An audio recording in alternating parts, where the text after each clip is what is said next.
This is iFanboy Pick of the Week 791, brought to you by iFanboy listeners just like you, who will really want to double down on their hand washing and wearing the masks again. We told you. For a little while. We warned you. We did say that, and look what you did.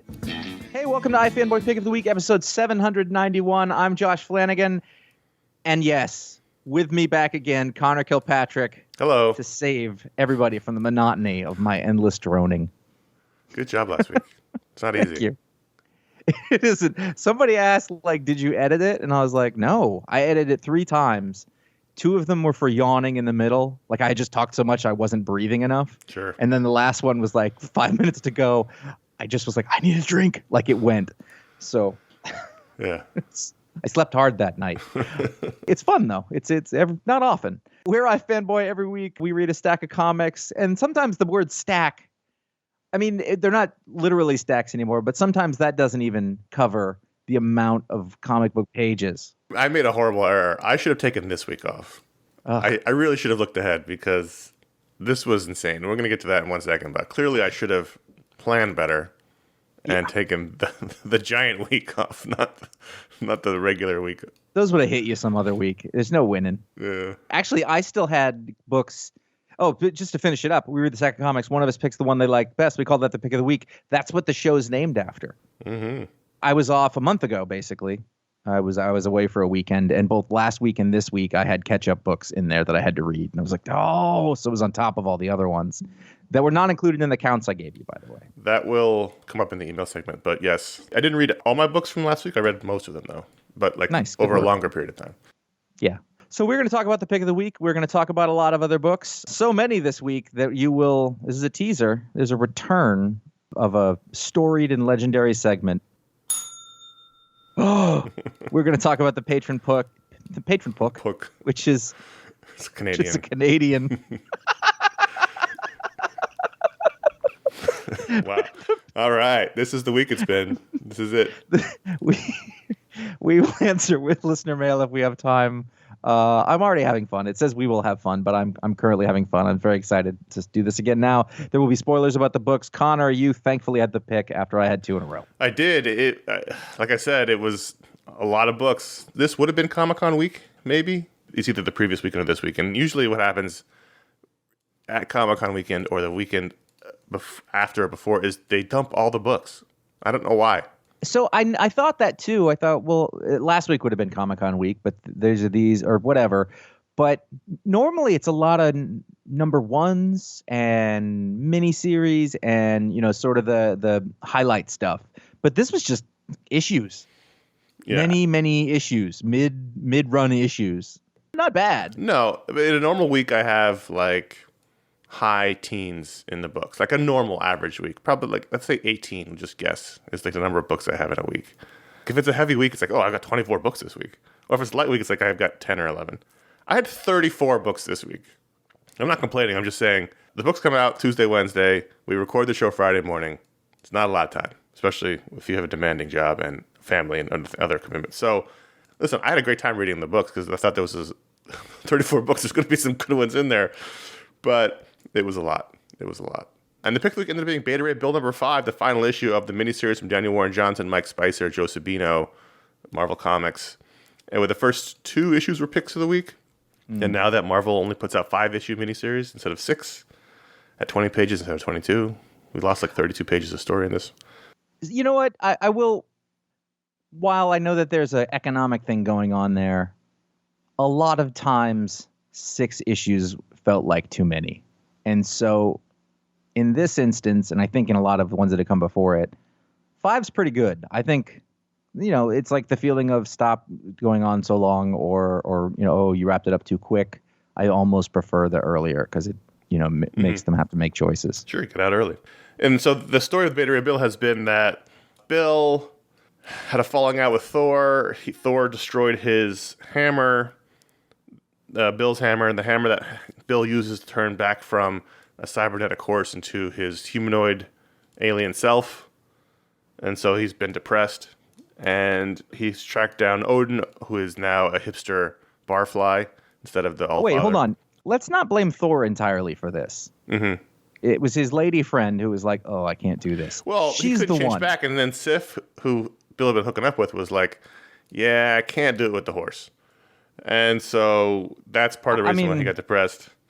And so Odin sent him off and said, "Hey, if you can go to hell, basically, and defeat Surtur, he has an axe for you, powerful weapon that you can use to turn back to your old self." So this whole thing has been a journey to hell. Along the way, we picked up Pip, we picked up Scourge, and then Bill's ship turned into a sexy robot, and we've had a little crew, and in this issue is the final battle between Bill and Surtur. But let's talk about, he's got 2 all-time road dogs. It's a good crew. It's a good crew. I don't want you to undersell that, because Scourge, who I cannot usually stand when he shows up. He was in the Thor book for a while, and I was like, ugh, he's annoying. Like, in this, he's dead, so they grabbed him from Valhalla. Yeah. Now he's just a good time Charlie. He's there to help his bro out. He's just happy he's not in Valhalla. Which, look, Valhalla's a great place to hang. It's a good hang. But it's not being on a road trip with your boys. And also, sexy ship robot lady, she turned into a gigantic gun for him, and it brought tears to his eyes. He's a good dude in this. He just loves guns. Loves them. So, also, we should mention Daniel Warren Johnson also on the road trip. He's just in the belly of the ship, but he doesn't get to go on the adventures. Life of a comic artist. I think what's one of the stories of this, it's true. Besides the fact this is a terrific story, it has a lot of emotional resonance, and the ending is pretty hefty. I think, it's your discovery of Daniel Warren Johnson. Yep. You've seen him before. In fact, someone on Instagram in the comments of our account pointed out that the first time you saw his art in the show, you called it unprofessional, which is fine. Things change. Listen. People have arcs with art. They enter it and they may not understand it, and then they get to it later. That's happened before. I get things wrong. That's absolutely true. And I think with me, this happens with all the stuff I like, bands or art. Sometimes you need to give something context to put it into a place that you understand it. So if you take like that other story that he did, the Murder Falcon, is that what it was? No, it was before that. It was Man Thing. Huh. It's a long time. You're not going to remember it.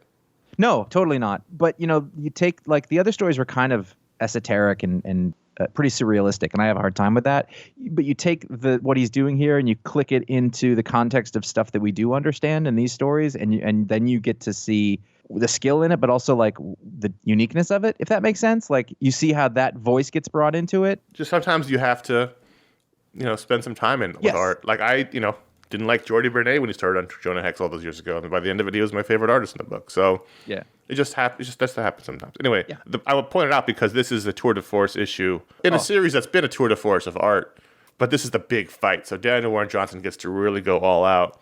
This week in general was really high on the Gosh scale, the good old superhero scale. Yeah.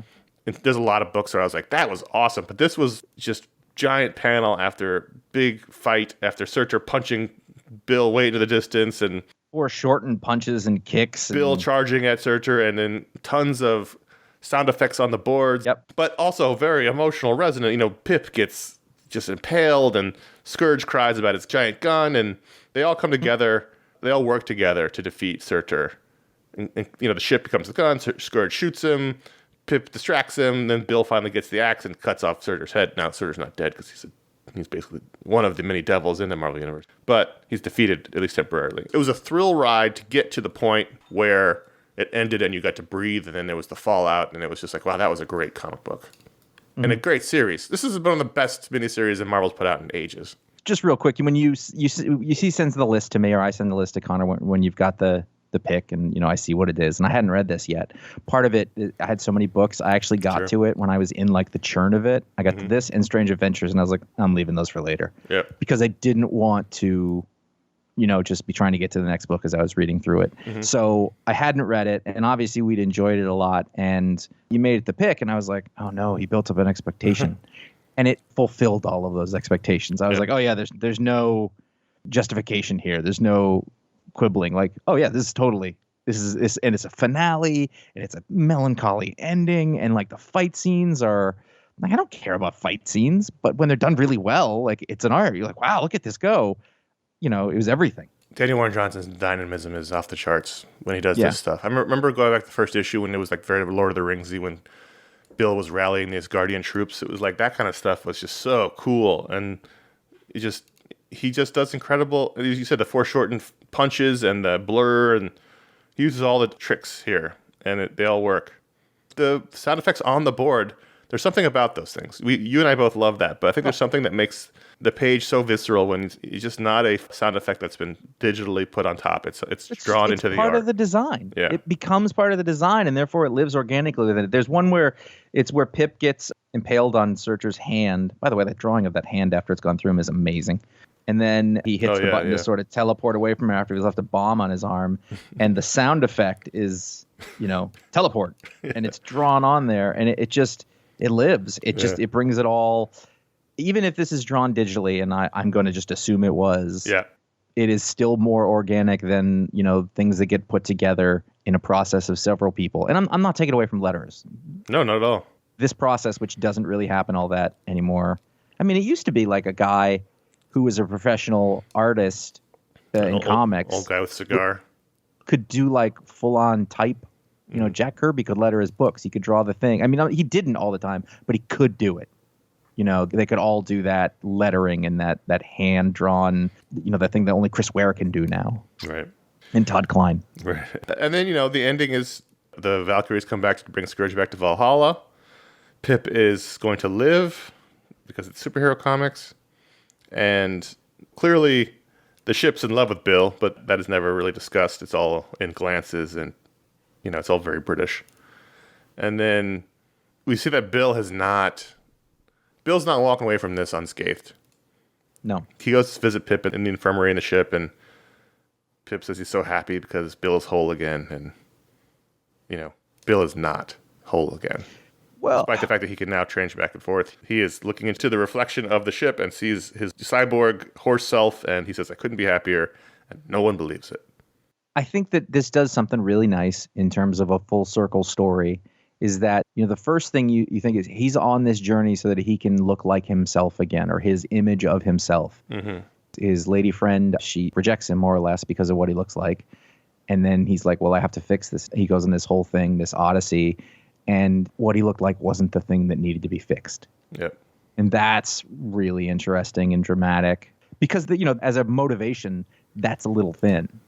Mm-hmm. It's what I look like. That's not what it is. There's something else. Like he regrets what he is for all sorts of reasons. And then he lost the hammer and there's all this stuff. There's like all this stuff there, and he does it in 3 panels. Yeah. 3 panels, not even the whole page. It just tells you all of that. This is a terrific miniseries. It's going to be something I give to people for Christmas.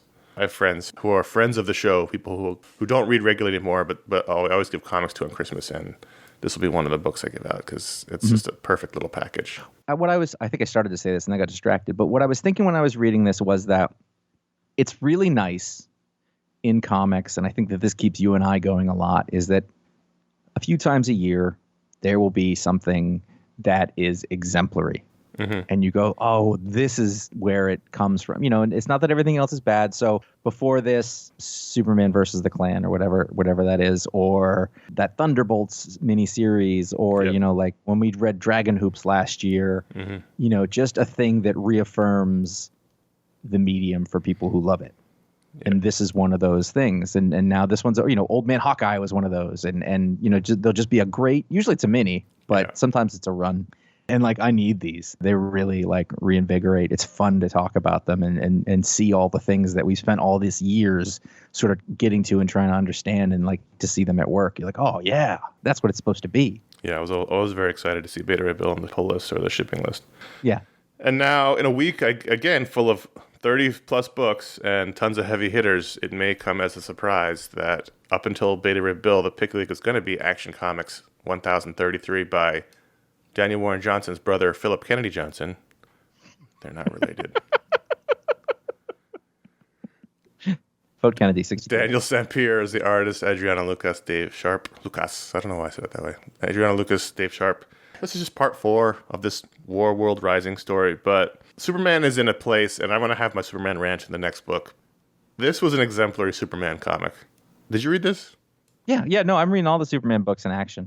We've been dealing with War World, which is, Mongol's world of gladiatorial fighting, and a couple of Kryptonian slaves escaped and came back to Earth, and they've been taken care of in this Fortress of Solitude. And so it opens up with the Atlanteans have this shard that they got from World, and it's powering a bunch of stuff. And so Amanda Waller sends Task Force X, not the Suicide Squad, but some other guys in to go steal it. That doesn't work out for them. That's the cold open. We cut to the Justice League debating this political situation, and Superman's like, what the fuck? There's a world full of slaves. We're going to go save them. And they go, yeah, but back to the politics. And then he gets really angry at the Justice League. Yeah. Stop. I wasn't finished. I loved this sequence. Yeah. So much. It was so Superman. I also really liked, I mean, I don't want this in every book. I don't want it in most books, but the internecine sort of political squabbles that are going on, you know, like where I was like, oh yeah, Aquaman's in a rough position there. Mm-hmm. What I think was interesting is that Batman is sort of speaking for the U.S. government in a way. Like, and I was like, I don't know that I buy that, right. But it was interesting. Like, it was a good. Superman's like, I didn't come here to settle international disputes or decide the allocation of someone else's resources. I came here because right now there are runaway slaves in my home. Mm-hmm. It was powerful. Yeah. You know, he's got to go do this on his own, and so he and Jonathan and Kara go to fight. I just thought, as a Superman story, like what exemplifies what's great about Superman, it was this issue. And then also Mongol sends troops down to the Fortress of Solitude to get the slaves back, and Lois has to fight them off, and she was great in this. And there was also a really great bit in here with the slaves themselves talking about the chains that they wear. And they won't take them off. Yeah. Why they won't take them off and why they're important. I thought this was terrific. I thought the Daniel Sampere art was great too. I thought it was really solid, sort of DC House style, but I think elevated. Yeah, I could see that. I think you're right. I finished this issue and I was like, wow, that was just an incredibly good comic that exemplified why I love Superman so much. I think it's interesting because we've had a really long run of good Superman books. I don't think any of them were like amazing. There was not a Man of Steel in there or something like that, but it's been a good time to be a Superman fan in comics, I think. Even with the stuff that I didn't love. You know, we don't like his public, you know, identity getting out, or the fact that, you know, this is all about passing the torch to Jonathan Kent, which is a thing is on the surface, I shouldn't like it, but I don't mind it. I really like the character. I like the stuff they're doing with it. Like, I get to look forward to Superman and Action Comics every time they come out, at least the first half of Action Comics. By the way, this would have been like 66% of pick of the week. I'm like, oh, lots of Superman books. You know, Superman Batman has been really interesting and good.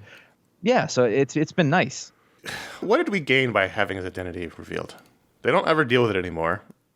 I honestly forgot about it for a moment until somebody brought it up in an issue. Like, it didn't change anything.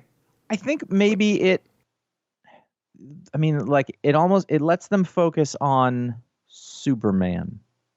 And we're going to slowly start to lose the facade of him going back and like, I'm working on the newspaper for a little while. Like, he's not going to do that. I don't know. It's like putting the focus on the Superman part. I don't know what we've lost yet. How's that? I don't want to get into it. It just occurred to me recently. I was like, what was the point of that? If it doesn't even deal with it anymore, it's not even a story point. It doesn't, and it also doesn't it's not like a sales event. No. I don't know. But, you know, all that stuff aside, you know, from before Bendis, I think there was Jurgens books, you know, and it's been the been Aaron a long Kuder time. art, Superman with the beard. Yeah, beard one. Yep, it's been a good run of Superman. I was giving shit to the sort of backup stories in this, and it seems like a lot of the DC books, sort of the mainstream ones, are doing a backup story in there, and they are not holding my attention. That's the way I'll go with it. Yeah, I like that it's happening. I like that it's old timey. Like, they're gonna let somebody else. I just wish the stories were better. Yeah, I don't think there's a single one I'm still reading. Like, in the beginning, I read them all, and then I'm like, I don't know if I'm reading this. I liked the end of the Bibbo one. Oh, yeah. I finished that one. The beginning was really weak, but by the end, it was fun and interesting. Because Jimmy was there, and there was a lot of lower tier villains, and there was a whole plot. I kind of dug that. Other than that, it's been really hard. I think is this the one with Midnighter, or is that a different one? Yeah, this one. It's okay. Shiloh Norman, Mr. Miracle, and Midnighter. I tried to read that Mr. Miracle book, and it didn't really click for me. I thought that this one, I was just looking it up on the side. I thought it was Dr. Midnight, not Midnighter. Let's talk about one of the big high-profile releases this week, Superman, Son of Kal-El, #1. It is Tom Taylor finally getting his Superman book he's been wanting forever. Drawn by John Timms, who drew the Young Justice book for Bendis. Gabe Eltaeb on colors, and Dave Sharp again on letters.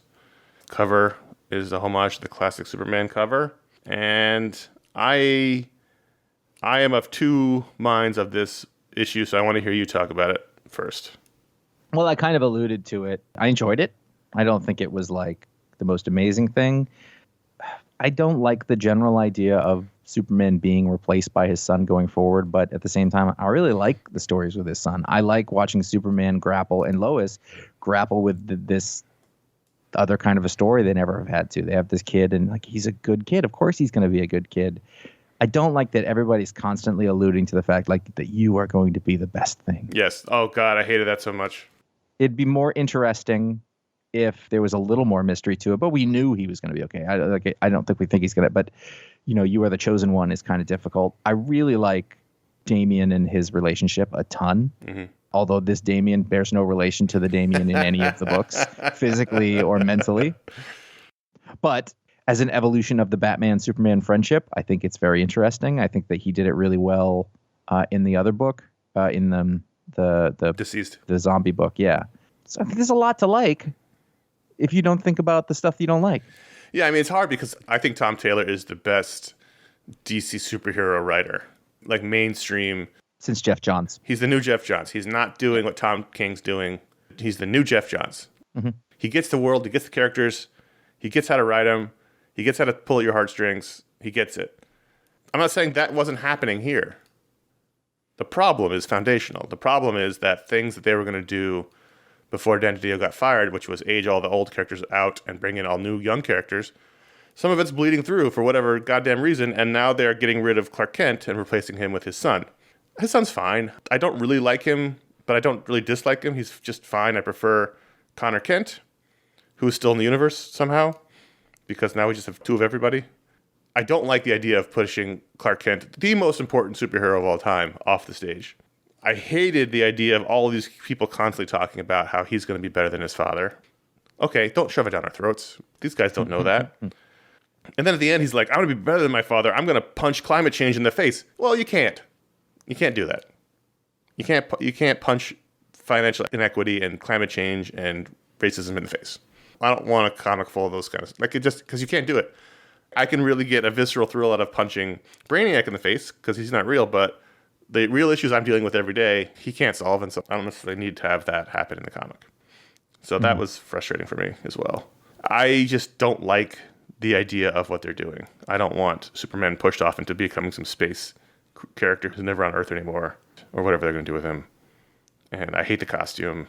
There's a lot of problems here for me. There's nothing to do with Tom Taylor and John Timms. I love Tom Taylor. I think John Timms is terrific. I loved his art on Young Justice. I loved it here. It's a foundational problem that I don't like. Like I love the story was great. I love the scene where they're fighting this guy who's a out of control flame person, and the military is firing rockets at him and shooting at him, and John comes and stops all that, gives him a hug. Gives him a hug. I thought it was a terrific scene. Like I said, Tom Taylor is great. It's just the stuff around it. If this was a Superboy book, Superboy, son of Kal-El, awesome. Yeah. All in. But I hate the idea of pushing Clark off the mantle. I hate it. Either way, that's not going to be, even if it's for a time. I don't know anymore, Josh. That's the problem. We don't know anymore. We just don't know. I like them all together. I would have thought, like, again, you put this on paper and you say, well, no, he's got a son, and they're all together all the time. You'd like, oh, this gets old. I'm not tired of it. I love watching him try to be a dad through the thing. Like, in the same way that I like Superman family. Yeah, no, like, have that be. And I don't know what Tom Taylor's thoughts are. Obviously, don't know him, never talked to him, but he's made it clear over the years. He's fucking impossible to talk to. Right. He's made it clear over the years he's a huge Superman fan, and I got to wonder how he feels about finally getting a Superman book and it's not Superman. So I'm sure it's complicated, just like your thing. Yeah. You know, you get a chance to do a different kind of story, make your mark. You don't have to tell the same stuff other people have, but... So I don't know. I don't know what to think. I have very mixed feelings about this book. I think it's like everything, though. You know, all that stuff can be going like, did I have fun reading it? Yeah. Do I want to read the next one? Yes.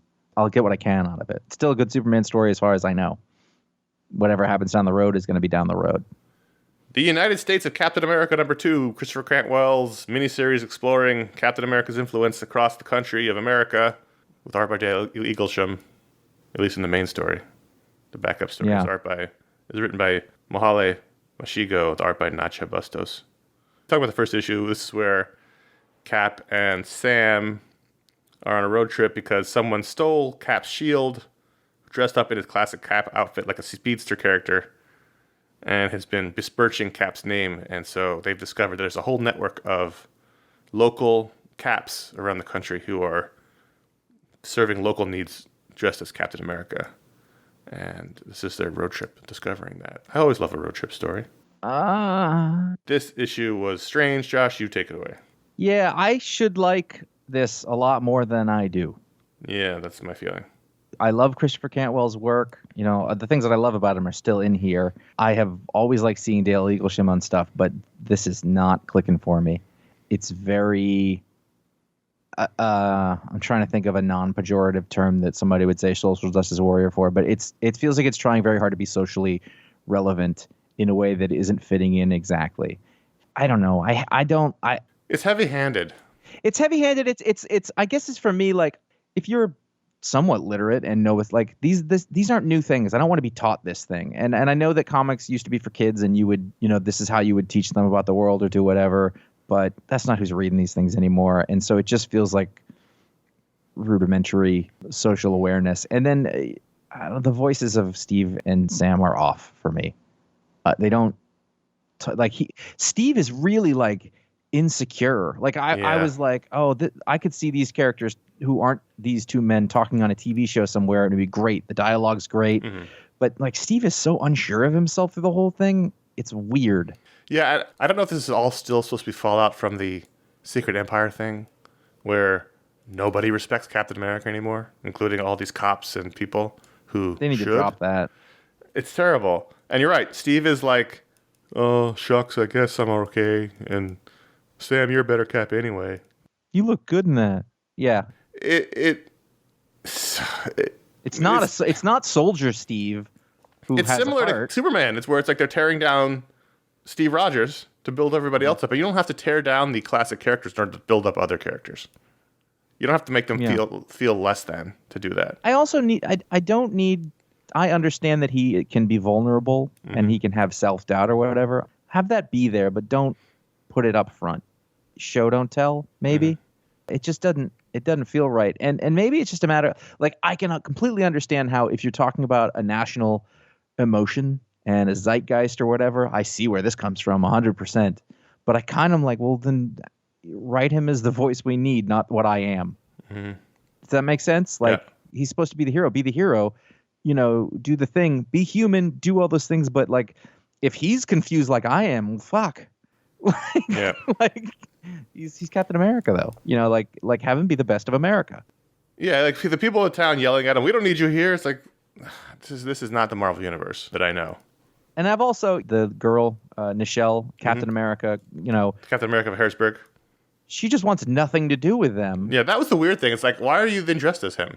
Yeah. And listen, I've seen that story a lot. I saw that story in 1970 in Green Arrow, Green Lantern. Yeah. And it's fine, but Ta-Nehisi Coates' Captain America wasn't this like conflicted about everything. It was like, at least in that one, like he's a good dude who's trying to do the right thing and isn't, is sure that he's doing the right thing, at least to a certain extent.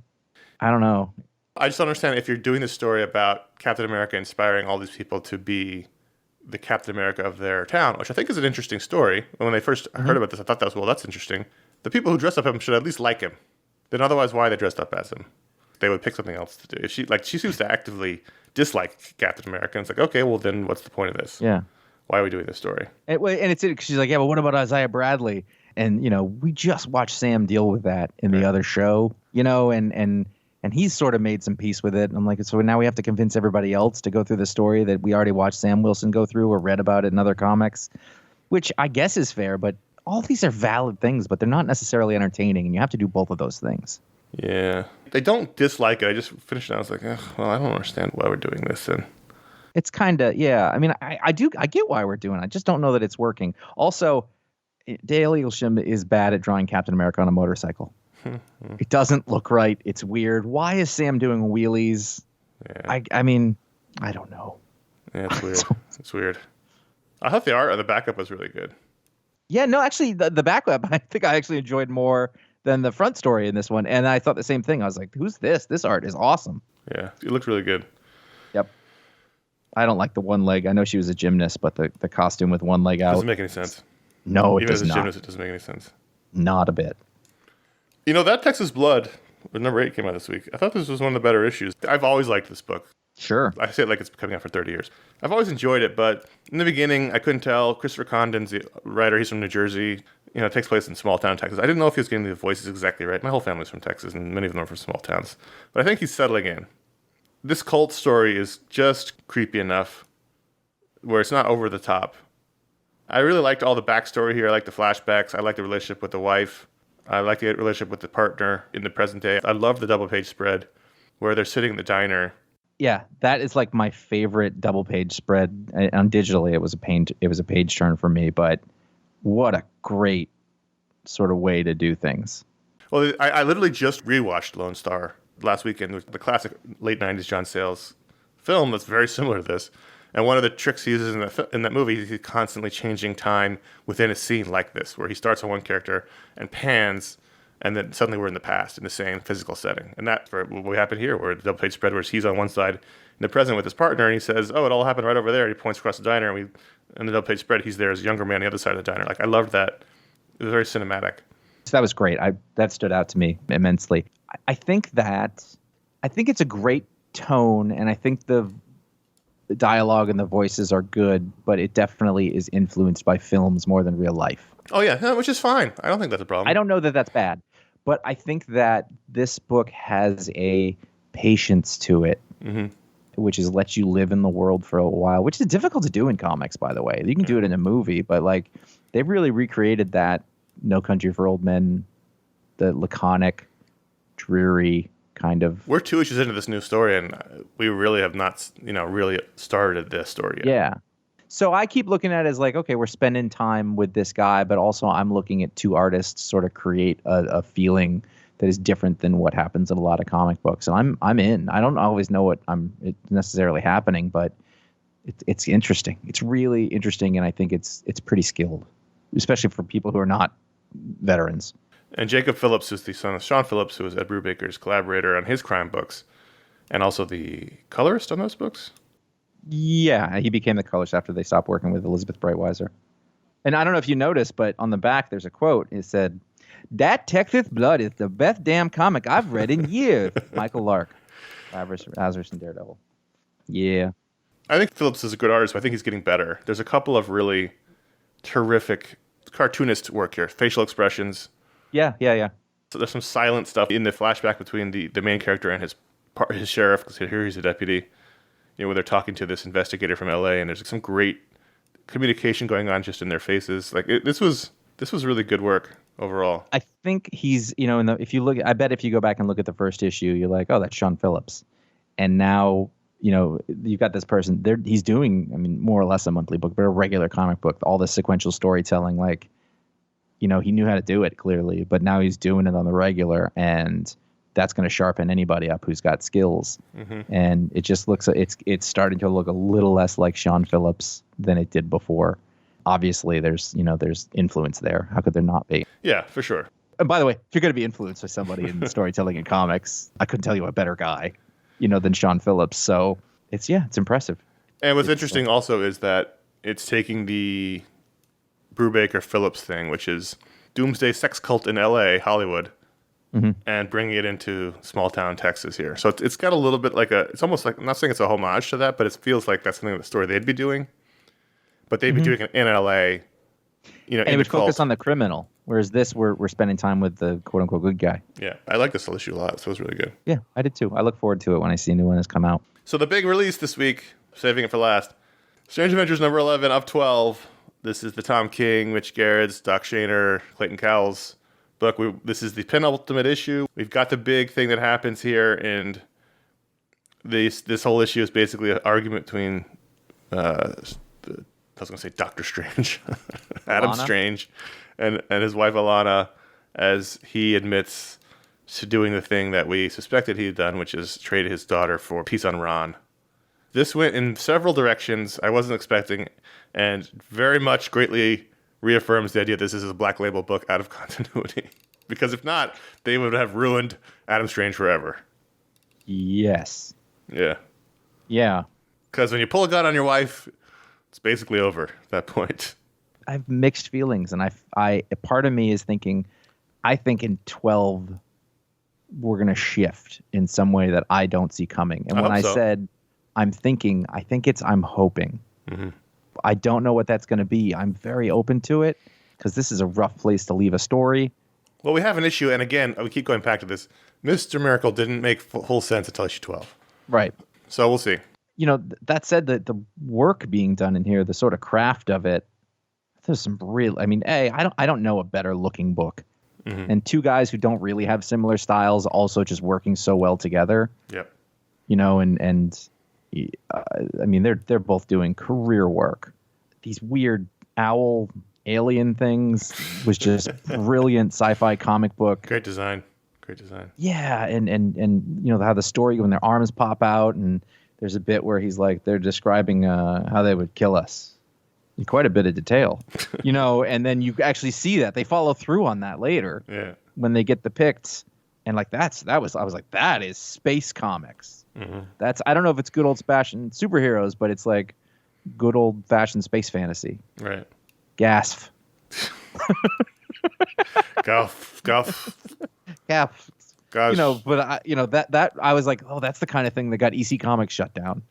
You know, that made me really happy. And then the other side, the drama and going back and forth between Strange and Alana, like back in their moment of quote unquote victory, as it's interspersed with now and the context that gives each of those scenes. It's uncomfortable. Mm-hmm. You know what I mean? Like it's hard to read, and that's not necessarily bad, but it's a lot. So I think it's really good. I really appreciate it, and I like reading it, but it's not the same as enjoying it. Yeah, I mean, you don't like it. Adam Strange lays it all out. He did all the things that has been alluded to. He made a deal. They have his daughter. They got to save Ron. They're all alive. They've killed a lot of Picts. He's like, this is a good deal. His wife's not buying it. She smacks him a few times. He pulls his gun on her. They wrestle for the gun, and the gun goes off several times. Pew, pew, pew. And the issue ends with Adam Strange having been shot several times in the abdomen on the ground. By the way, even if it's Black Label, you can't have him shoot his wife. No, that's not going to... I mean, it's bad enough he pulled his gun on her and he's walking around with his gun pointed at her and yelling at her with the gun pointed at her, clearly unhinged. Is she a Pict? I don't think so. Well, something's going to happen. Well, something's going to happen in issue 12. The question is what? And that will decide, I think, this is the ultimate success of this miniseries, which we've enjoyed very much. But, you know, we've got to see how this plays out to say if this is really successful or not. Yep. So I guess we'll see when it comes around. The patrons. Do you guys know about the patrons? I've heard of them. Yeah. So apparently, I'm not aware of it. Apparently, we have set up this thing on patreon.com/iFanboy, which is a crowdfunding platform. The people who really like the show and are committed to it, they contribute. So the way that works is, the patrons really bring us across the line, which has been the case forever now. Even before we called it Patron, we had the iFanboy members. Yeah. And, it warms our hearts. So here's what has happened, though, as a direct result of that. There's the Patron Picks, there's the Talk Explodes, there's the Book Explodes, there's the Media Explodes. So it's stuff that made the regular show better. It's extra shows that came along. There's monthly patron hangouts. The YouTube shows are going up there. It's more time with us, which works out because I like spending more time with Connor. And so, and Ron on some of those shows. So that's been really good. And we thank everyone for doing that. There is new stretch goals. It took us a year, but we said, hey, I don't think people really want this G.I. Joe thing. Fair enough. If we hit our next stretch goal on Patreon, we are going to add a comic book TV show special edition to our regular roster shows. We're not going to cover every comic book show. And we're not going to cover it week to week. We're going to do a wrap up when the season or series ends. So when a show's done, so we would do a show on The Boys season 1 or on, I don't know, apparently there's a Runaway show. We will not be able to do all of them.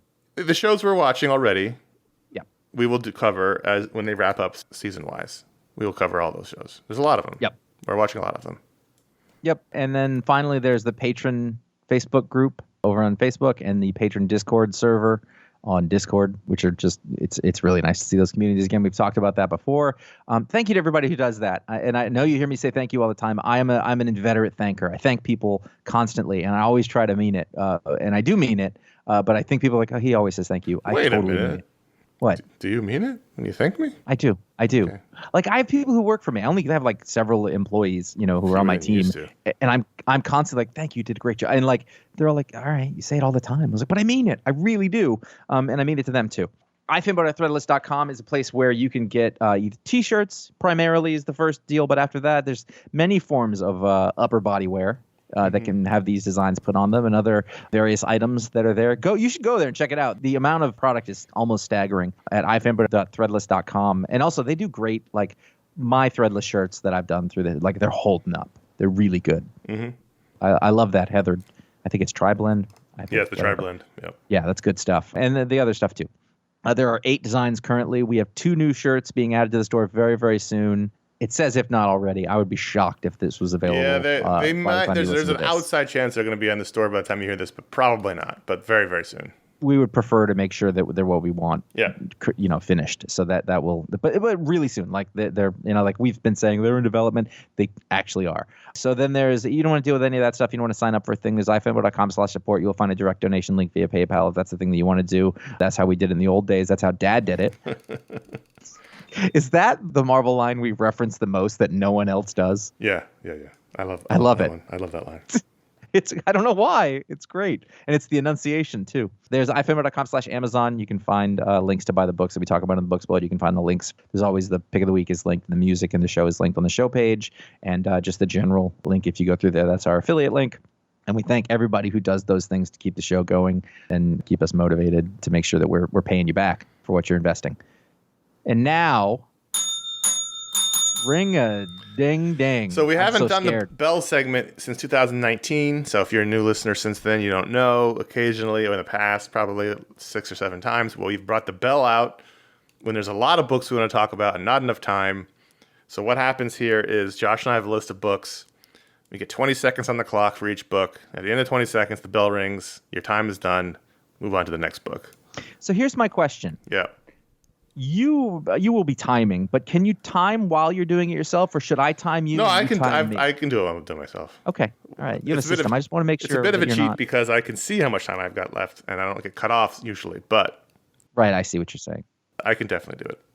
Okay. We haven't done it in a couple of years, so it's a little rusty. Also, my neighbors might murder me, but I think that's fine. My old neighbor didn't care. Who knows? My new neighbors will see. I was just thinking about the guitar guy, and I was like, oh, that's not this place. No, that's not this place.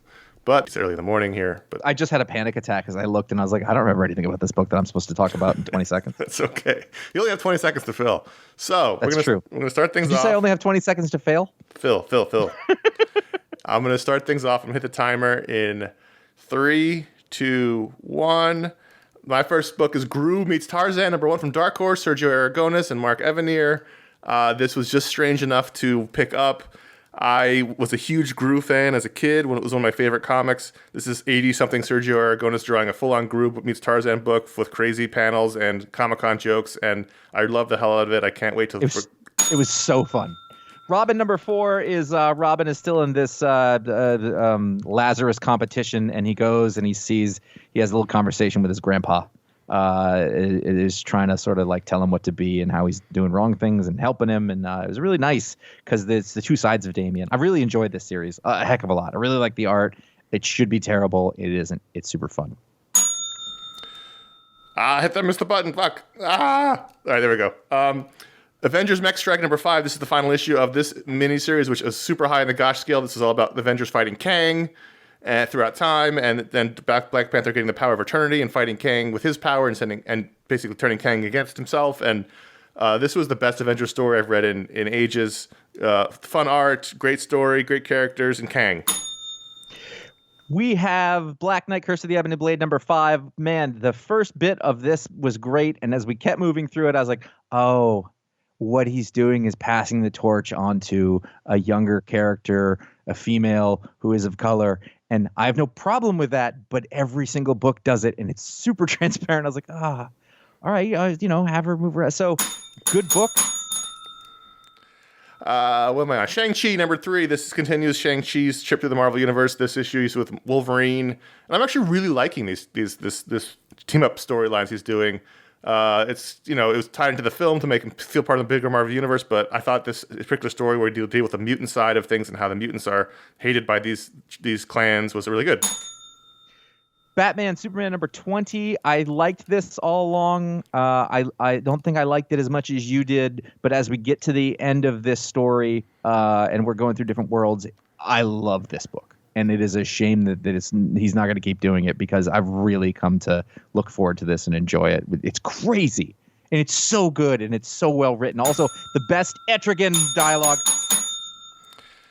Your order's up. Icon and Rocket Season 1, number 1. This is the second milestone book.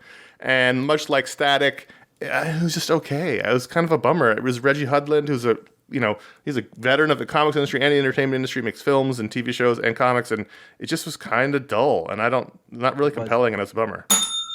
Super routine. Batman Reptillian number 2. This is Garth Ennis and Liam Sharp. I should love the bejesus out of this, and I like it a lot, but it's weird, and I keep thinking it's Dave McKean. And I'm not sure. I don't know why he's doing it, but I guess this is supposed to be Steve Dillon's story. Yep. So, I'm glad it exists. I'm going to read it. I'm done. I cede my time to the man from California.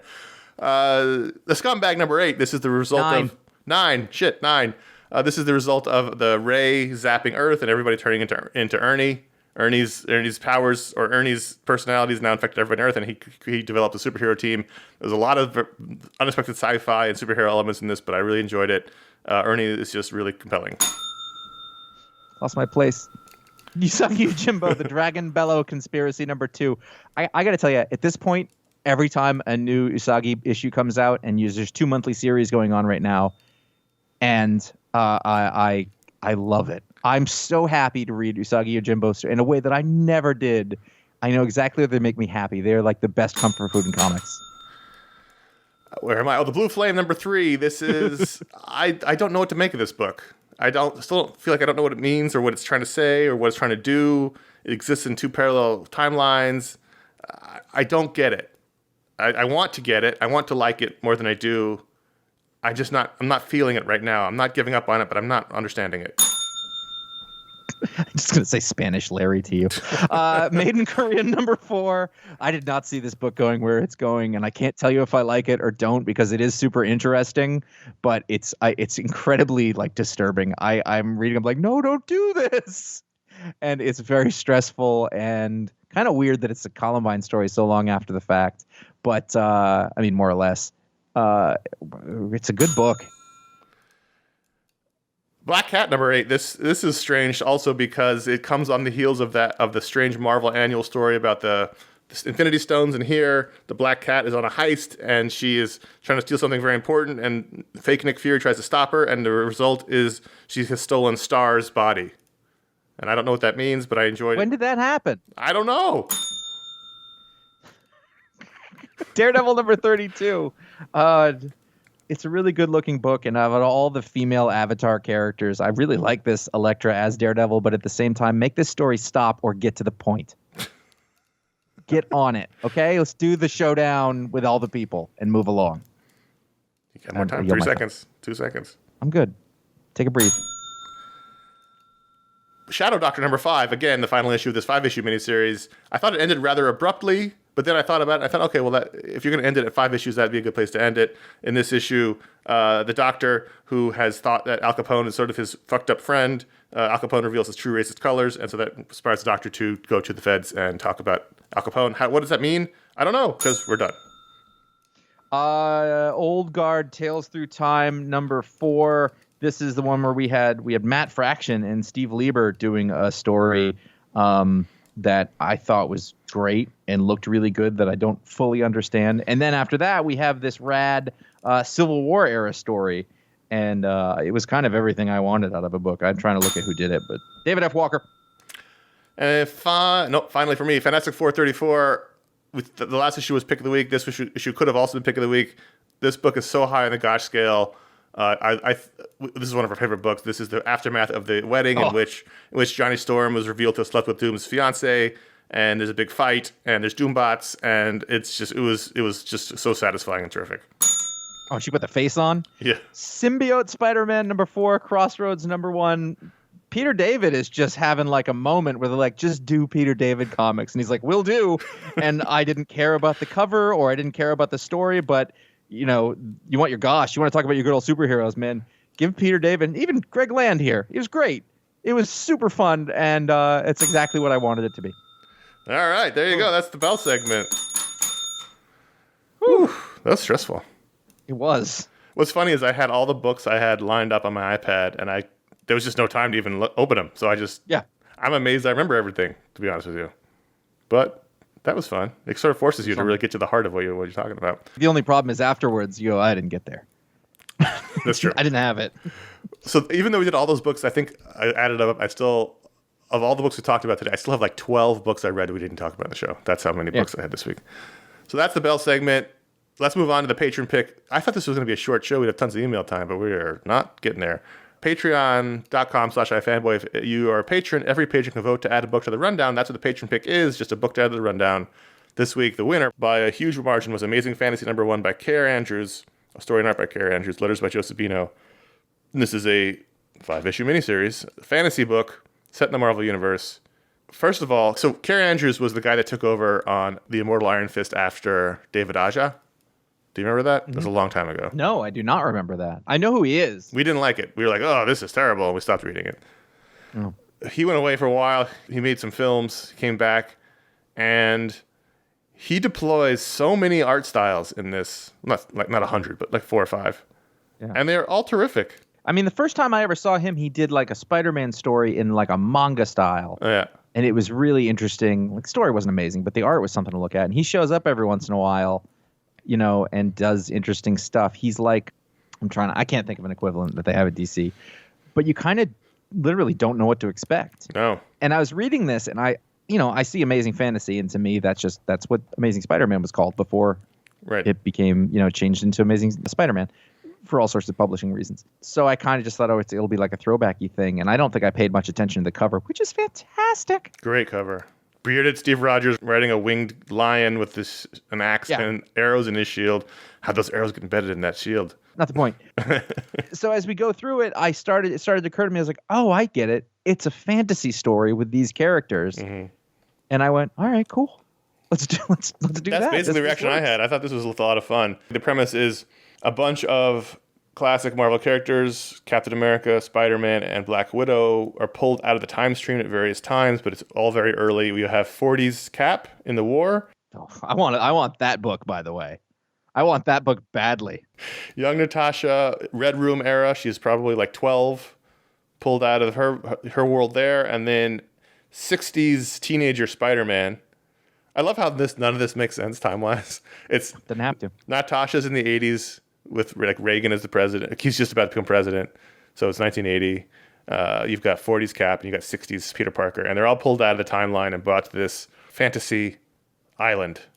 There's like orc-esque characters, and there's Ricardo Montalban is there. Spider-Man is in a Looney Tunes scenario where he wakes up in a pot full of carrots, which is something happened to Bugs Bunny all the time.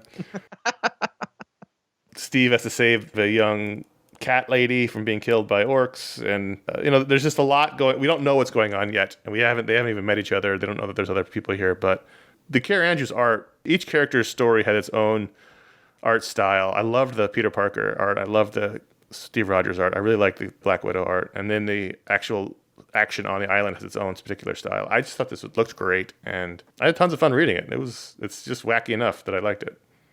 Yeah, I did too. It was kind of all of those things, and I had no idea what to expect, and it was laid out in such a way that it was super confusing for a while, and I was like, wait, did I miss something? And then you get to this point where a tubby old man with gray beard and hair comes out, and he's really happy to see Peter, and it's Uncle Ben. Mm-hmm. And my instinct to that is usually like, oh, don't do that, but I read it for the page, and he basically was like, we're all dead. And I was like, all right, you got me.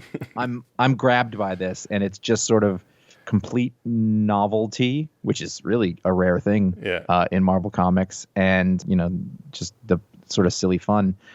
And we see that the island, we pull out of the island, and it's actually a floating space situation. It's floating in space. It's an island that is, who knows? It's like an asteroid, but an island. Who knows? It doesn't matter. It's like a Beyonder situation. I'm enjoying this for the weirdness of it. What I'd said to you was, all right, fine. It's a patron pick. We'll read it. But it's going to have to be really good for me to keep going on this. And I think I was like, I think I might keep going on it. So I liked it. In the beginning, I was like, ooh, look at this art. And then it changed. And I was like, oh, I missed that cap art. And then it changed. And I was like, oh, look at this art. Yeah. And then I missed that art. And it was a good-looking book. Listen, young Steve, young Peter, young Natasha stuck on a weird sci-fi island together. I've never heard that story before. So let's go for it. I liked it. Ratings on Amazing Fantasy number 1. Ratings out of 5. I'm going to go 4. Same, 4. Sticking with it. Yeah. Yeah, I think I am too. I was expecting to, but I am. Yep, same. Patreon.com/iFanboy. If you become a patron, every patron can vote to add a book to the rundown, but if you get the $5 or higher level, you get your own superpower live on the show, like Juan Ponce. Juan... Here's the thing about Juan. Did you mean to pronounce it like that? Juan Ponce. Juan Ponce. Juan Ponce. This is a power that is intrusive to other people, but listen, I don't control the powers. The powers just, that's what they are. I'm just reporting what the powers are. Sure. Juan has to use this power delicately. Juan can look at you and he will know what you're pulling down after taxes. I got to give you points for delivery. I have to. What are you pulling down after taxes? It's Knox. That's Knox. I was going to say somebody who should get a grant. What's he pulling down after taxes? The thing is, Bruce Wayne was so rich that the after taxes was irrelevant. I mean, I'm sure he lost a lot to taxes, but it was still an impressive number. Oh, for sure. Yeah. I mean, it's all capital gains anyway. Yeah. Anyway, he's got a Juan will just know what you're pulling down after taxes. Now, that's intrusive, obviously, but... Well, it's only if he does something with the information. Sure. If he just knows, he can't even help it. It's Juan's cross to bear. All right. Fair enough. Kid Keith, and this is strange, but again, this is not my fault. I'm just the messenger. It's not my fault. Uh-oh. Kid Keith has an area of effect sort of power that makes people forget all lyrics. Oh. You can't sing along. You don't want him going to your live show. Yeah, for sure. Like you don't want to. He can't even go to shows. It's always a terrible experience for him. What about a karaoke night? I mean, if you're reading, I guess it's going to be okay. But you definitely have to have those there. You couldn't like get off script and like do like a big note. He could sit further back. He just can't be right against the stage. Although the people around him who would want to sing along would not be able to. Oh, interesting. Forget all lyrics. Yeah. They come back. They're not scrubbed. Interesting. Mm-hmm. John Costello can magically skewer any food with a popsicle stick. I'm seeing a benefit there. Let's say you're eating a steak. And you're like, man, I wish I was holding this steak like a popsicle and just chewing on it. John Costello, boom. Your steak's now on a popsicle stick. Is it okay? It's a big enough popsicle stick. It's a big enough. It goes right. Yeah. So you don't have to supply the stick. No, it just appears in the food. Okay, that's key. So it goes up the steak, so it's not like you've got like 2 inches in there and a big floppy beef. No. Juices. It's appropriate size and strength for whatever you've skewered. Because that just seems inconvenient. I'd rather stick with the plate. Yeah, no. I listen. Maybe not a steak because then you got steak juice dripping everywhere. But yeah. Who knows? Is that a roaster chicken? Yeah, I was with John. This guy's crazy. Could you put like a beer can on a popsicle stick? It's got to be food. Okay. Like a waffle, Okay. Mm-hmm. Fair enough. Yeah. Off-white savior or savoir? No, it's off-white savior. That's what it'll be. This person, any contact that they make with any other human will make that other human feel as if they just had a great hug. Oh. So, like the shake hand there, and all of a sudden, like I feel great. I don't know what it is. I just feel comfortable and supported, and when you just break away from a great hug, that moment, right? It's a gift, is what it is. It just makes you feel good. Yep. Although, there are awkward side effects, in business situations. Although I can't imagine that only good should be able to come of that. Like you can diffuse situations. Yeah. Yeah. Patreon.com/iFanboy. That's where you can go and you can add a book to the rundown and you can get your superpower live in the show and you can support the show. We think everyone does that. Normally, I would say no email because we're already long, but we did mention one email, so I'm going to have to do that one. Looks like I have plenty ready for next week. You do. Paul P. writes and says, I don't know if it's my age, I'm 45, the amount of comics releasing each month or more frequently that I want to keep up on, or the fact that I'm reading more non-superhero comics than ever. But the only way I can read monthly comics these days and keep track of on each one's plot and characters is to do the double up approach, i.e., right before I read the latest issue, I will reread the previous issue as a full recap. Although this means my new comic book days are often twice as much reading involved than if I only read the latest issues, I found it really enhances the flow and thus my enjoyment of each story. Plus, I'll often pick up on things I missed during the first readings. Have you tried this approach, or do you have any other suggestions for getting recaps to fresh in your mind before tackling new comics each Wednesday? I don't want to wait on trades for everything, even though that is sometimes the best way to fully engage in a story. No. Not possible. Could you? What if this thing that I'm trying to fit in your life was twice as long? I had 34 books. You want to read?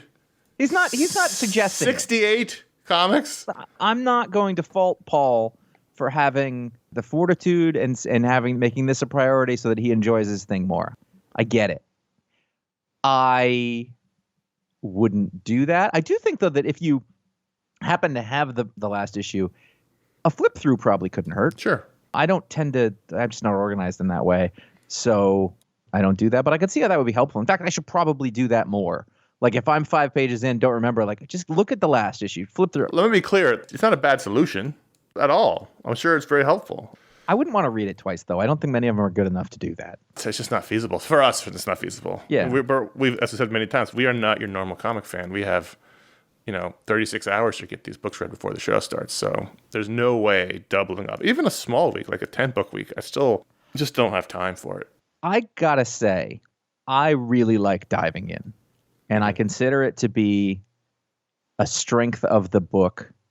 And again, it's a different situation. You are reading solely for your enjoyment, whereas that's only part of it. But I kind of leave it up to the book. Like, this is supposed to be monthly. Have you set me up to be able to enjoy this? Or did you write it for a different format? I like issues. Normally, if I catch up on a book in trades that I'd missed, and then I will jump over to issues and keep going that way. I like the serial format a lot. Now, having said that, though, there's many times where one of us has said, I fell behind, so I read the last 3 issues, and we liked it even more. Yes. The benefit is certainly there of having read a chunk of the story and having it fresh in your mind. I mean, that's happened several... Yes. For Avengers Mech, when that was my pick of the week, I had read all the first 3. I think issue 3 was my pick of the week, and I had read the first 3 all at once because I had decided to catch up on it. There's been other times where I'm behind. Like, for instance... when Josh took the week off, he usually doesn't read his books. So he has to double up when that happens. I'll have a couple to double up on next time, in 2 weeks. I read them very slowly, but usually there's some left over. Yeah, so like that certainly happens, and it's beneficial. It's just that as a practical matter, it's not possible. I really like the sensation of the click. Like when I'm reading it, and I'm like, what is going? Okay, right, okay, and then it comes back because I have I'm not good with recall anymore, like bringing the thing back, but it's there. You know what I mean? So I won't remember that I remember something until I do, and then I'm okay.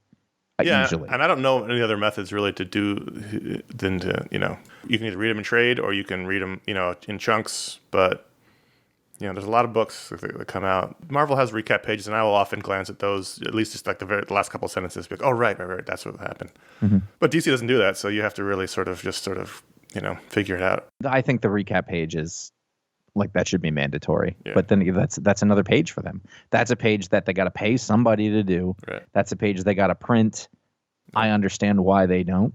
Or if I have to lose a page of story so that you can do that, then I don't want that either. I want you to write the story so that I don't have to. And I don't care. Also, I don't mind if they refresh me within the story without, even if you wouldn't really do that in real life. Right. I think that's part of the comic book issue experience. They should do that more, even if it seems out of place. It's tough, Paul. I mean, ideally, sure, it'd be great to be able to like flip through every issue in the past and look at them. And also, I mean, look, I love the digital reading. It's much preferable to me than the paper reading. But that's a downside to digital.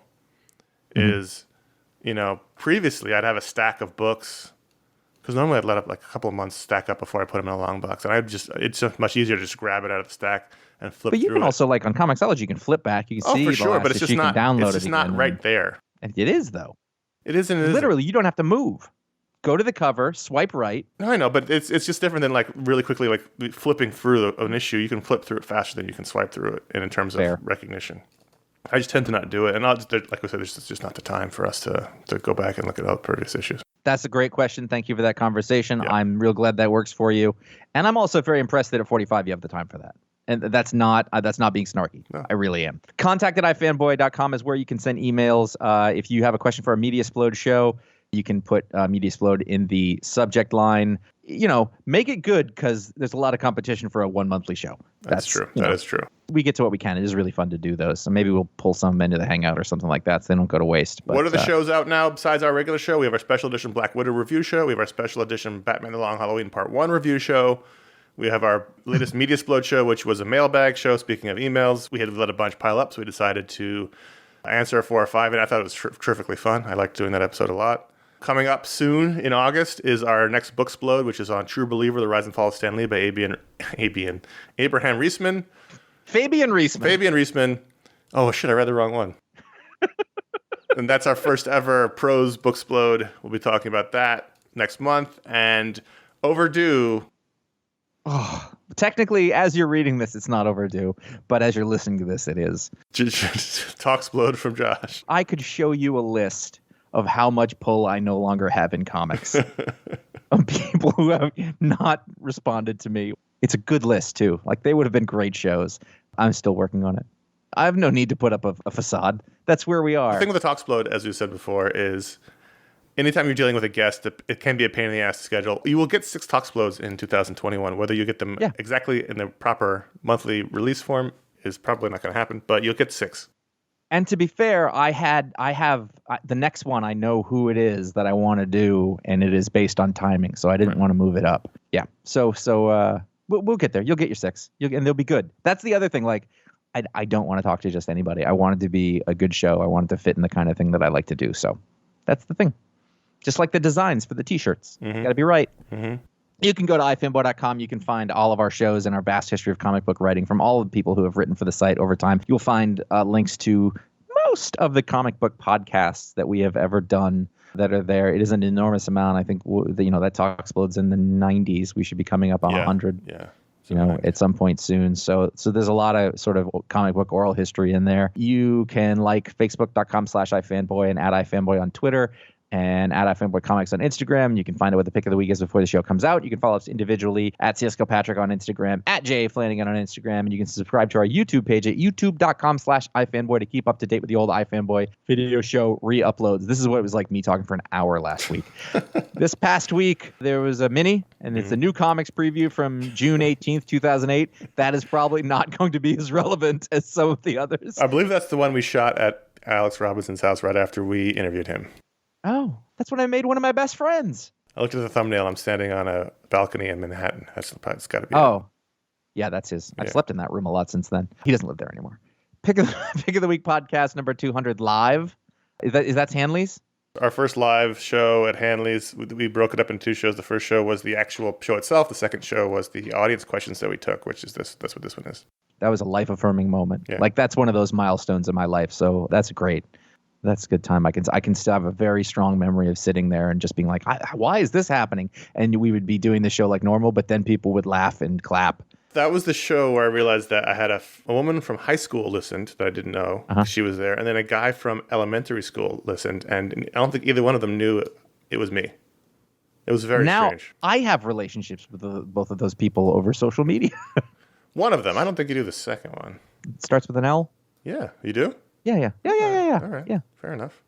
Yeah, absolutely. Paul was there. It was a good show. It was a good night. It was. Did we meet Paul there? I don't remember. He was definitely there, though. You want to know what else about that show? What? That was the day that we learned about Jimsky's first child, who's like, if not driving yet, old. If you like the show, we are old. Leave us a review, star rating, Apple Podcasts, wherever you get your podcasts. Tell your friends, tell your mom, your letter carrier, all the people that you talk to every day. Word of mouth is great to spread the love. And I am Connor. I'm Josh. I'm so glad you're back. That was very fun. Stay safe out there. Do the right thing. Follow your conscience, people. You know what the right thing is. Take care of other people. That's the point.